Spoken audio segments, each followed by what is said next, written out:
Now that Super Tuesday has passed, it is essentially down to two: Bernie Sanders and Joe Biden. So the choices for Democrats is either 100% unadulterated socialism with Bernie Sanders, or the usual smiley face gradual socialism with Joe Biden.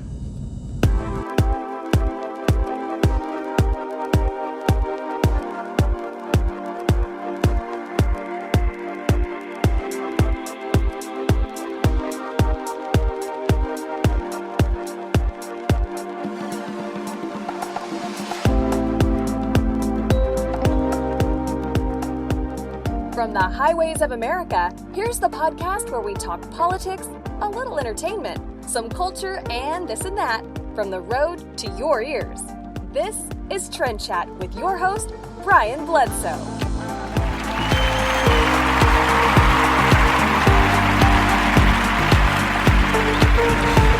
And welcome to another episode of Trendchat. I am your host, Brian Bledsoe, and if you want to connect with us, we're on Facebook, Instagram, Twitter, Snapchat, TikTok. It's all the same at Trendchat 24/7.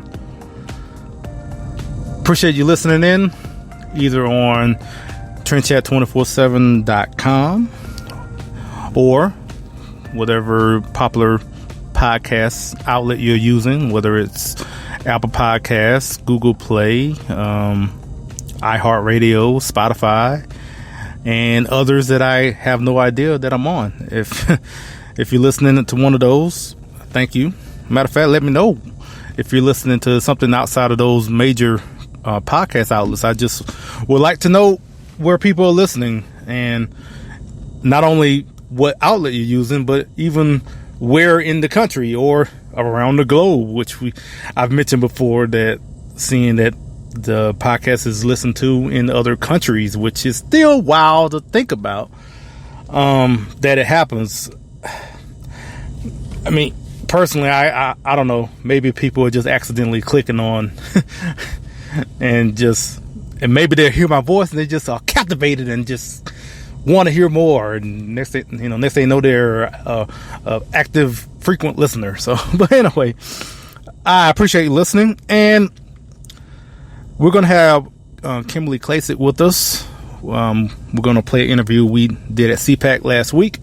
We had a number of interviews, and we're going to do something a little different this year than we did in previous years, as opposed to like playing all the interviews, or at least as many as possible for one episode.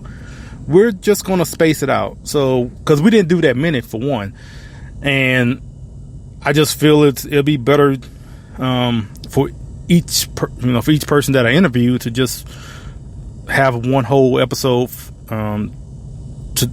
dedicated to them, as opposed to just trying to bunch all these interviews together.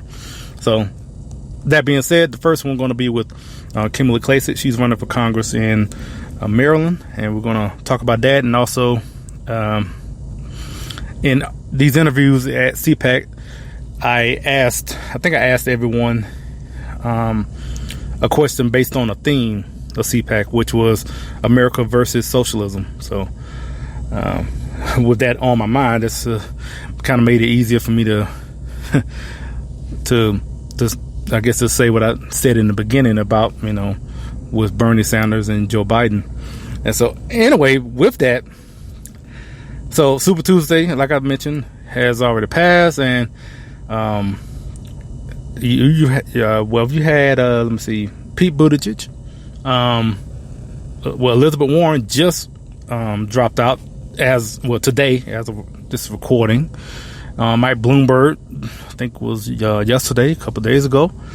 And so I say essentially down to Sanders and Biden.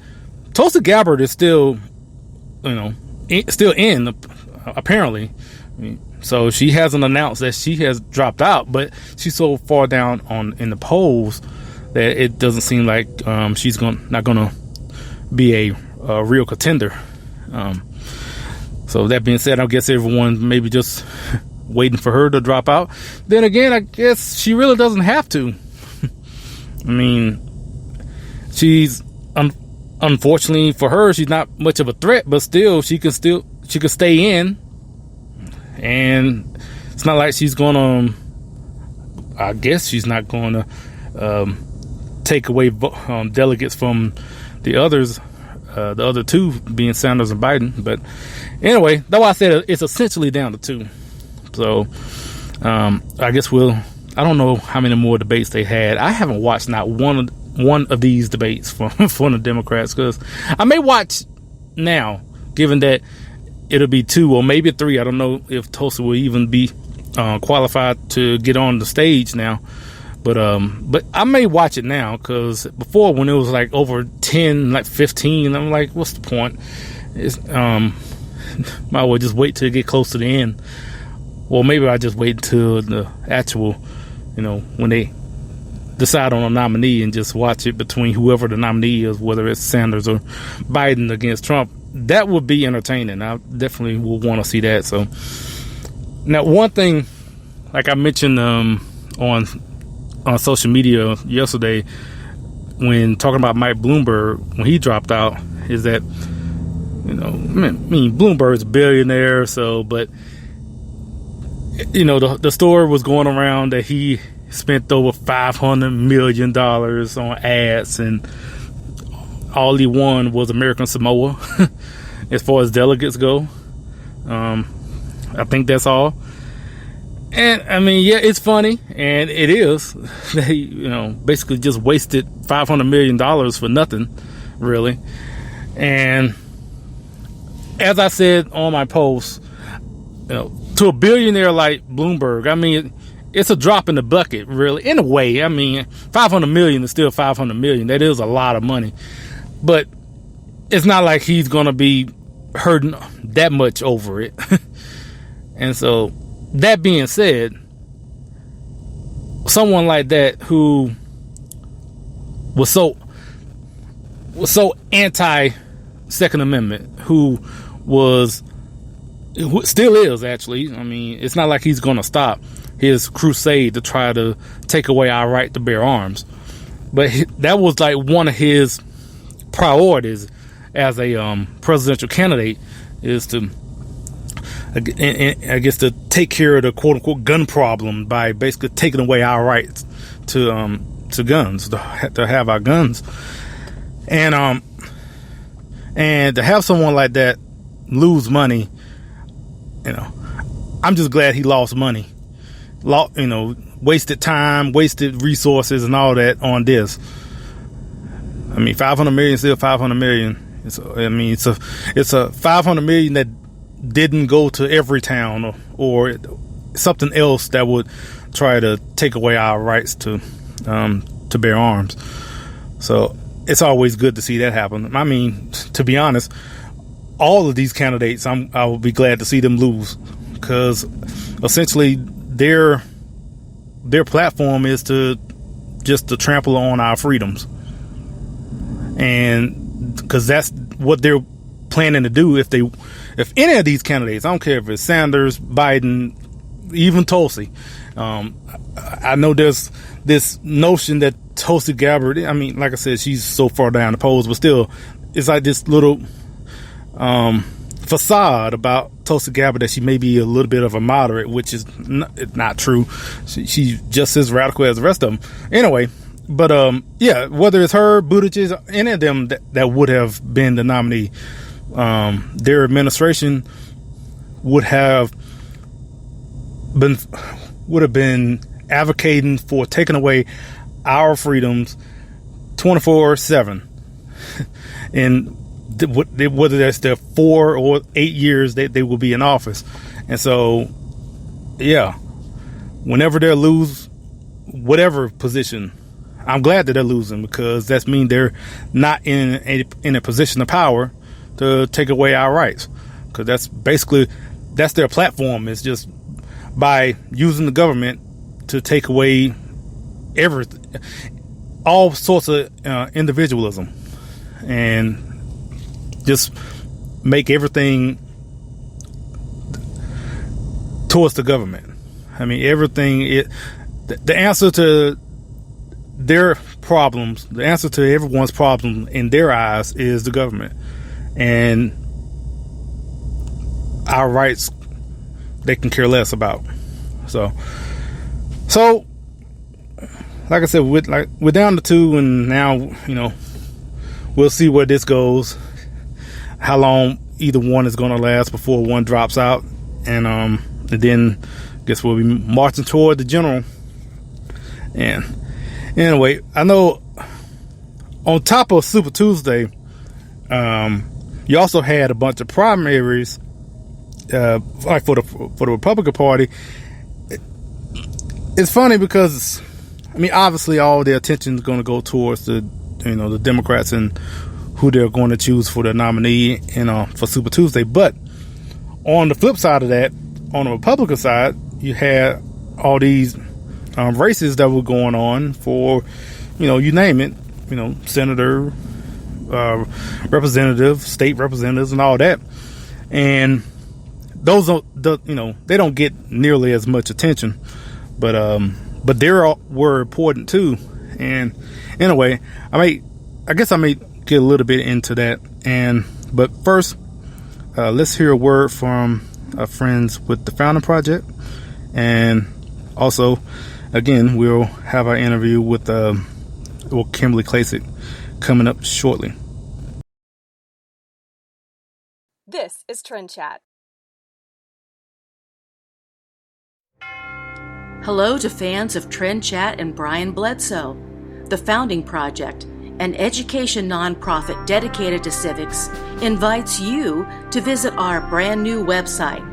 Visit us at thefoundingproject.com. Be a part of the civics movement with The Founding Project. The Founding Project is a 501c3 education nonprofit. Please join us today. Hey everybody, it is Chad Prather, host of the Chad Prather Show. You are listening to Trend Chat with my man, Brian Bledsoe. Come on with it.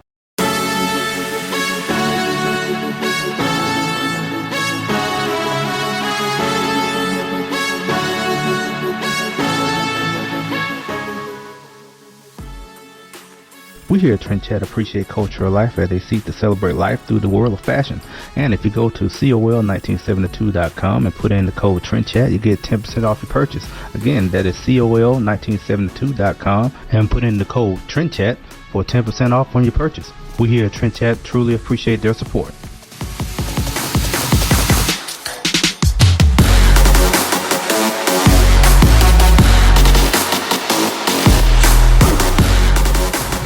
All right, so like I said, and with Super Tuesday going on, I guess reason why I wanted to bring this up is because I don't think people really understand when it comes to these primaries, at least. Regardless of whatever side you're on in this case. Because a lot of times when these primaries are going on, you may have someone that is I don't know if y'all heard that, but my microphone just fell over. That's the first. What was that about? Anyway. Very professional, Brian. Very professional. It just straight fell over. Anyway, that was weird. So, back to what I was saying. And before I even get into that again, just to let you know, we're broadcasting here in Michigan. And I guess one reason why I want to mention that is because, I don't know, the weather outside is kind of, is very windy.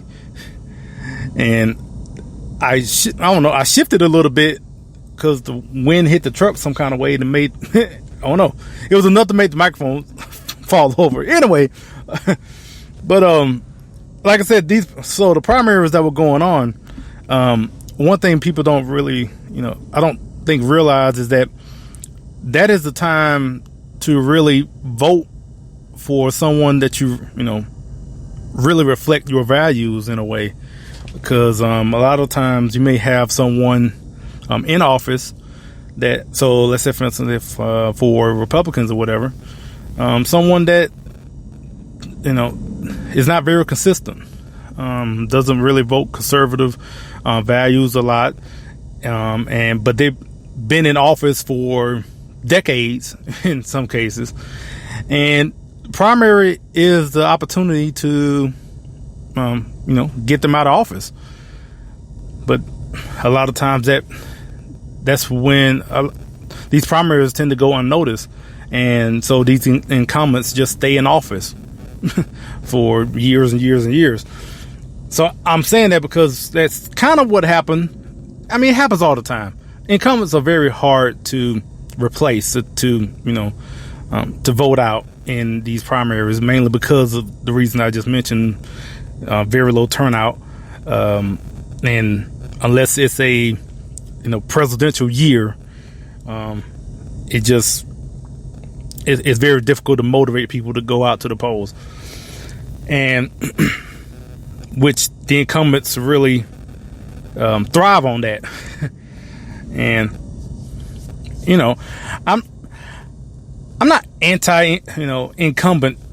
I'm not like every incumbent should be replaced, but I would say for a majority of the incumbents, I tend to not vote for the incumbent for the most part, mainly because a lot of times whoever that incumbent is, they tend to be more influenced by Washington and being up there in DC in the swamp, as you may say, and they tend to reflect more of big government and growing government as opposed to being for limited government. And especially some of those that run on that, they'll be on the campaign, be on the stump saying that I'm for conservative values, I'm for limited government, blah blah blah, and then especially after a couple of years, maybe like I said, decades, you see their record and they just constantly voting for more spending, more growth, and all that, and on and on. And so anyway, all that being said, primary time is the time where you can have that opportunity to change that. But unfortunately, a lot of people don't really pay enough attention to that, and so we just keep getting what we're getting. So I did not plan to be to even talk about that, but it's just something that that I notice. I mean, I notice it every time, actually, when this time of year comes around for primaries. So anyway, just gonna go straight into talk a little bit about CPAC, because that was last week, and like I said, we did a couple of interviews there where we're going to play over the next couple of weeks. And I guess one thing, this was my 5th year at CPAC, and I mean, it's always fun just to run into old friends and meeting some new ones and whatnot, and being on Media Row and yeah, it's, and also being in the room for the speeches and breakout sessions and on and on. I guess one thing this year was a little bit different for me because we're part of the media, so we can only go to our media section to be in the main the general session, the main ballroom, to watch where that's where Vice President Pence and President Trump, where all the main speeches are in the general session, the main ballroom. And so the setup that they had this year was kind of weird for if you were media. So they had this like huge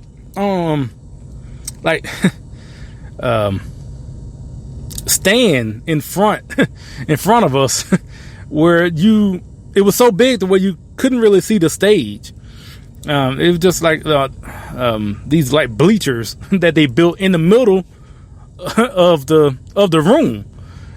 And so if you was in media, you were essentially watching it on TV because they had the screen on the other side of it, but you couldn't actually see the stage. Not a full view of the stage, put it that way. And a lot of times I used to just stay in the media media section and watch it and watch the speeches and whatnot. But when I saw that setup, I was like, I mean, like I said, you pretty much are watching it on TV. And if you go walk around Media Row, there are monitors around there. You can watch it while you walking around Media Row. So I didn't even stay in there a lot for that reason.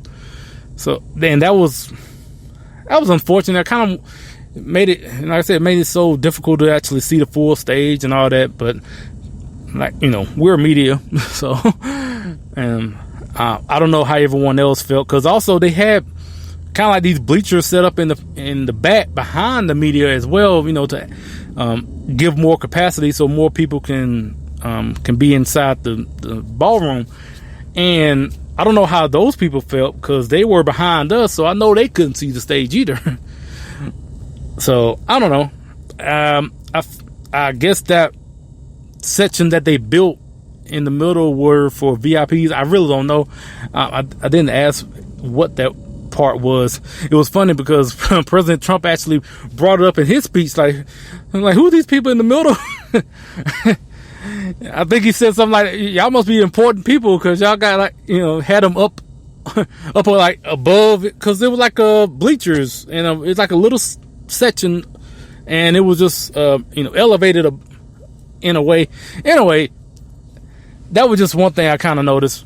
And also another thing, when Vice President Pence spoke, there was some sort of security issue. I don't know what was going on. I mean, if you were in the room and if you never left, you had no idea as far as what was going on. But if you left, like, there was a whole bunch of security holdups, I guess, in a way. We were kind of in lockdown for a couple of hours. So I guess because the vice president was still in the building and he was doing things, and so which is normal at any event, when either the president or vice president is in the building, they limit where you can, you know, walk around for security reasons. And, you know, man, it makes sense. It just, this time it was a little bit longer than usual. So like a couple of hours longer, actually. And where, you know, we were kind of stuck in this little limbo where you couldn't go here, but you couldn't go back inside. And it was, you couldn't go upstairs, or you couldn't go to this area. Like, they had an exhibit hall, but you couldn't go in there. It was a hassle. It was a hassle for a couple of hours. Matter of fact, in the interview I'm about to play with Kimberly, we're gonna talk about that, because we did the interview in the middle of that going on. So, but also I remember, so they had a play with Christy Swanson and Dean Cain playing Peter Strzok and Lisa Page, and it was a play that was basically them reading the text between the two.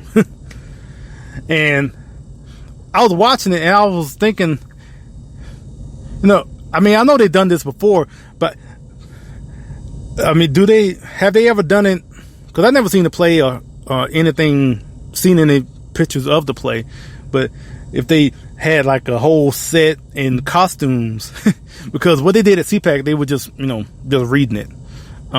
It was a dramatic reading, but they were still just reading it. But like, I could just imagine if they had like a set, some costumes and everything else. But yeah, like, the speeches were good, and the breakout sessions, and obviously I couldn't attend all of them, and in the midst of doing interviews and whatnot. But as always, like I said, I had a great time, and you know, we're gonna get to our interviews in the next couple of weeks. Pretty much for the month of March, it's gonna be just some of those interviews from CPAC. So we're gonna go ahead and play our interview with Kimberly. Matter of fact, you know, we're gonna hear a word from Politics, and it's really gonna have there's a reason for that, which you will hear in the interview. Politics and other stuff, maybe. This is Trend Chat with your host, Brian Bledsoe. Hello, this is Brian Bledsoe, host of Trendchat. Also, contributor at politichicks.com. Here to tell you about the new book called Politichicks, A Clarion Call to Political Activism, with over 300 pages from contributors like myself, talking about topics such as education, social issues, healthcare, the Second Amendment, and of course, activism. I encourage you all to check it out at politichicks.com, and is also available at Amazon and Barnes & Noble.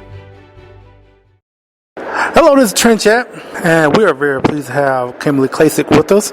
She is running for U.S. Congress in the state of Maryland, correct? Yes, it is. District 7. All right, and also a fellow, I guess a former Politichick contributor like myself. So just want to bring her on and talk about her campaign and I guess some other things. How are you doing? I'm doing good today. How are you?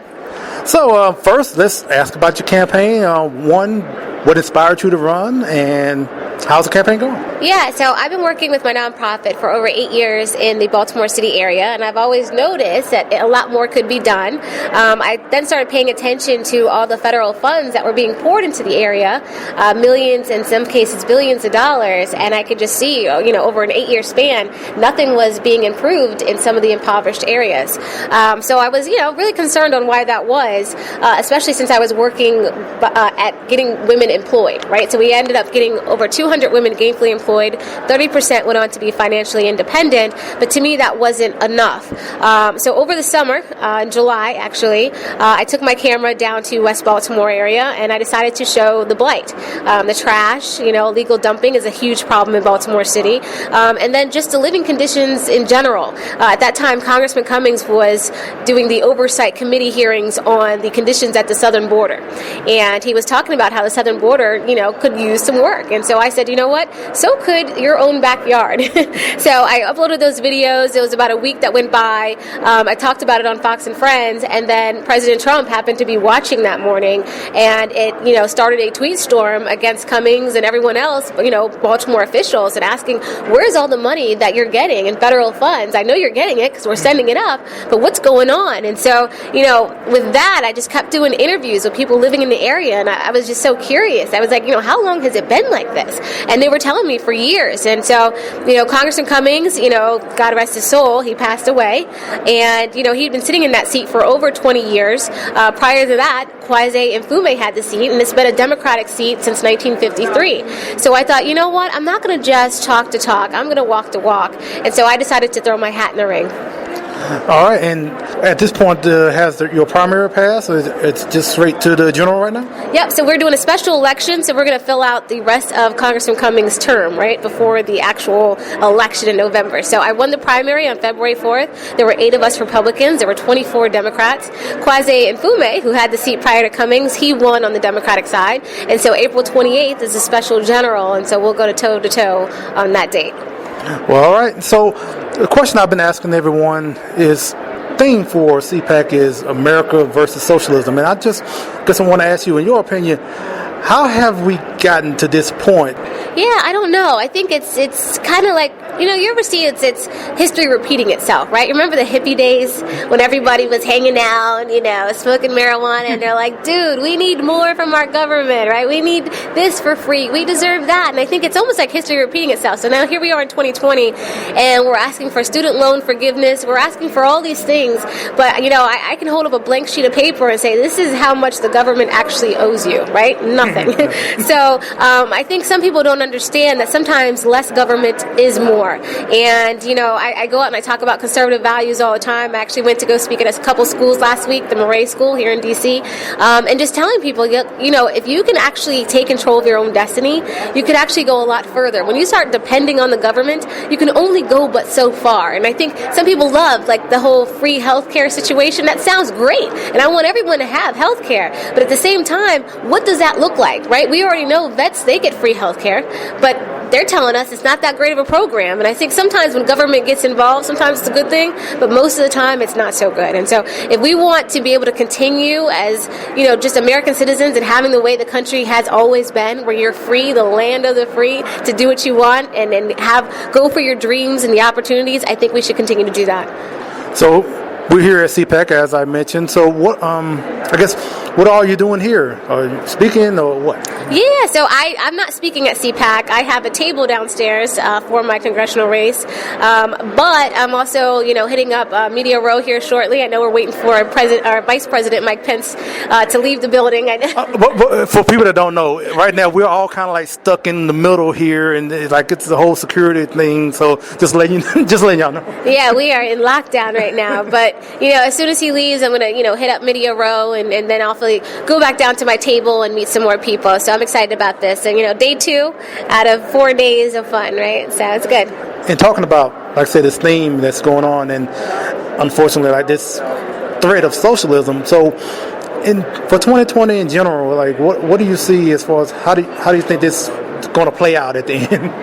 At least for the general election. Oh, yeah. So, it looks like Bernie Sanders is a front runner. I don't know. I guess, by Super Tuesday we'll understand a little bit more. But to me, I don't know. I don't know if anyone's going to really buy into that. I think a lot of times what we see on the media is very polarizing, right? Because that's what brings ratings. So you got someone that's way far left, they get a lot of TV time. Way far right, they get a lot of TV time. But in general, I think across America, we're all pretty moderate. I don't think anyone's really at that extreme. And so I think some people are polling high for Bernie Sanders, but at the same time, it's like, what are their options? You got Biden, who's making a lot of flubs these days. He doesn't seem like he's completely with it anymore.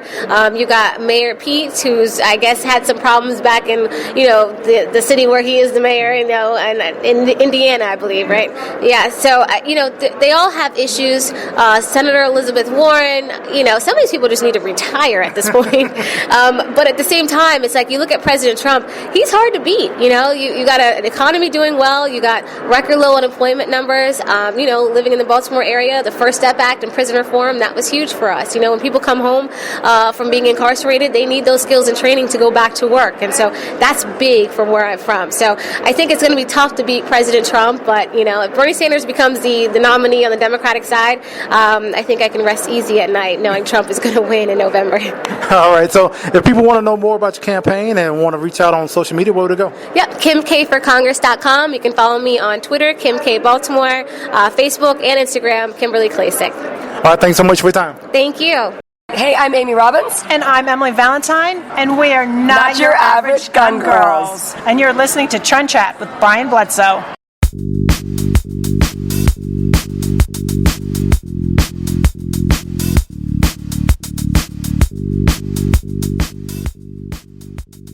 We here at Trendchat, we are proud to be part of the 1776 militia. Check out 1776united.com. They have a wide array of clothing, hats, shirts, art, and more that is fiercely patriotic and stylish to match.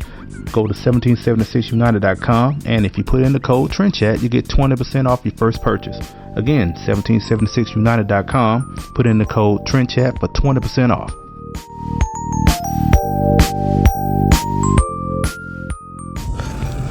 Yep, and thanks to Kimberly for joining us. And as I mentioned before I played the interview, we both were contributors at Politichicks, and that was my first time meeting her in person. So again, it was glad for her to join us. And so next week we'll have more interviews. I don't know which one I'm going to play, so I guess you're just going to have to wait until I make that announcement on next Wednesday. So I appreciate everyone listening. We're here on Trendchat247.com, and yeah, we just appreciate everyone listening in. Like, share, and subscribe, all that jazz, But next week, I know we're going to have one-hour interviews. I don't know what in particular. So that being said, that's it for this episode. I'm going to get off here and post the interview and I guess do some TikTok videos. All right. Until next week, we'll chat with you later.